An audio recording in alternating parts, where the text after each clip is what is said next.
Still taking the bus? Her voice was sharper than I remembered, like the crack of ice breaking beneath your feet. I turned slowly. Lauren stood there in a sleek black dress, smug and polished. Her new husband, Colin, I believe, hovered beside her, bored, confident, a man used to getting what others paid for. I was supposed to be beneath them, an afterthought in a hotel lobby I shouldn't afford. Then he noticed.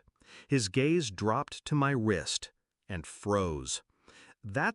He stammered, a $2 million limited edition? I looked down, touched the watch lightly with two fingers, smiled. Oh, this old thing? Lauren's face didn't move, but her eyes cracked. I watched her carefully, every twitch, every flicker of realization. She thought she buried me, left me behind like a worn-out coat, tore my heart in half, and stitched herself to someone better. But people like her never notice the thread they leave behind. They never expect the thread to pull back. The affair wasn't the betrayal, it was how easily she made me the villain. The gaslighting, the false therapist notes, the staged fights. And that night, the one where she screamed at the top of her lungs for the neighbors to hear, "He scares me, I don't feel safe." I didn't yell, didn't touch her, didn't even close the door when I left. But the police don't care about silence.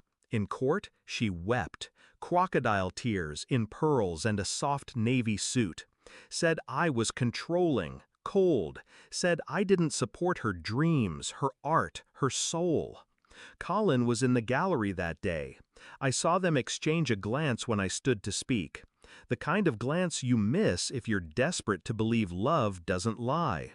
But love does lie, and so do lovers. I didn't scream, didn't beg, didn't post dramatic threads online. Instead, I did what I always do best. I watched, listened, recorded. Pulled the old surveillance drive from the loft she claimed I obsessively monitored. She never realized it still fed to the cloud, or that the camera in the vent caught more than just air. I pieced together every night she told me she was at a gallery opening, every charity event she swore I was too dull to attend. Colin's car, same license plate, same 11:37 p.m. departure. She took everything in the divorce, house, car, reputation. So I took what she couldn't fake, truth. And I invested every last cent into something they'd never consider. Revenge wrapped in success.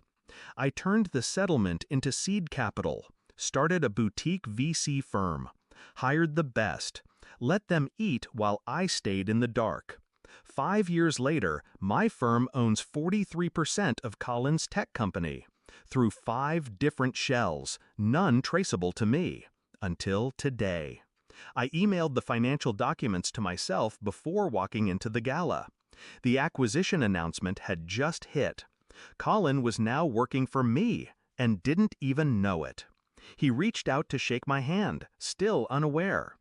"I've heard about your firm," he said. "Congratulations, big moves lately." I met his grip hard. "I like building things," I said, "especially after something collapses." He blinked, uneasy. I handed him a folder, leather-bound, subtle. Just one sentence on the first page. "Check who signed your last funding round." His fingers trembled. Lauren leaned in, her voice honeyed with doubt. "What's this, a business proposal?" "No," I said, and turned to her. "It's closure." Now, in the lobby, after the gala, after the documents, after the mask had cracked, she tried one last insult. "Still taking the bus?" She laughed like the past was a joke I should have gotten over. And then he saw the watch. The same model she used to point to in magazines, whispering, "One day when we've made it." Now I wore it, while she wore regret like perfume. Colin stood frozen, his empire now shackled to the man she destroyed.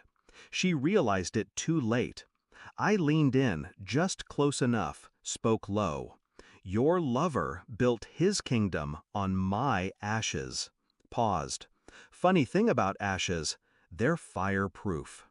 I walked out before they could respond. Didn't look back. Didn't need to. Her silence told me everything. That split second between pride and collapse. That hollow breath when the mask slips.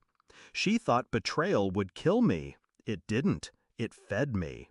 I didn't come back to get her. I came back to end the version of me that ever needed her approval. The bus stop was a block away, but I called for the car, not because I needed to, because she needed to see me choose not to walk. Some wounds don't bleed. They invest, they wait, and then they own everything. Quietly. Even you.